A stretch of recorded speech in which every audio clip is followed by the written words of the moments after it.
শুভ দাশগুপ্তের লেখা সার্থক জন্ম। যে ছেলেটা চায়ের দোকানে তো কাপ ধুচ্ছে রাস্তার ধারে, তাকে ডাকুন। তার কানে কানে বলুন, সুজলাম সুফলাম মালয় শীতলাম। হ্যাঁ, বেশ সুন্দর করে বলুন। যে মেয়েটা চাকরির নাম করে বনগা কিংবা চাকদা থেকে রোজ সকালের ট্রেনে সেজে গুজে শহরে আসছে, শরীর বেঁচে চাল ডাল নুন কিনতে, তাকে ডাকুন।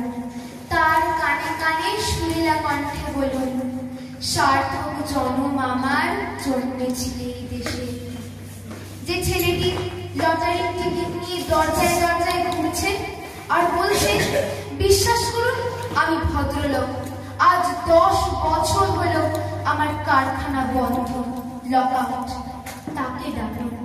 তার কানে কানে বলুন, বলো বলো বলো সবে, শত বিনা বেনু রবে, ভারত আবার জগৎ সভায় শ্রেষ্ঠ আসন লবে।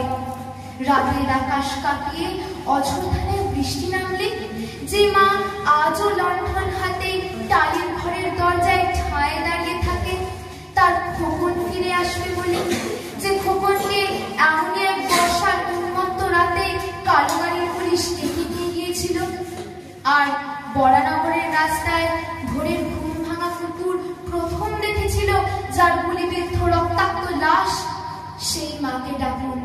তার কানে কানে বলুন, हम बुलबुली है इसकी ये गुलिस्ता हमारा, सारे जहां से अच्छा हिंदुस्तान हमारा।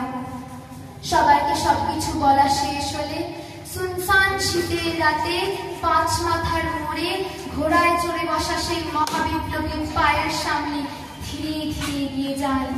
ফাঁকা রাস্তায় রাতের বাতাসে কান পাতুন, শুনতে পাবেন সেই বিপ্লবী পুরুষের বজ্রকণ্ঠ, আমি তোমাদের কাছে রক্ত চেয়েছিলাম, তোমাদের স্বাধীনতা এনে দেব বলে আমি পারিনি, কিন্তু আমি আমার সমস্ত জীবন উৎসর্গ করেছি, আর তোমরা তোমরা নমস্কার।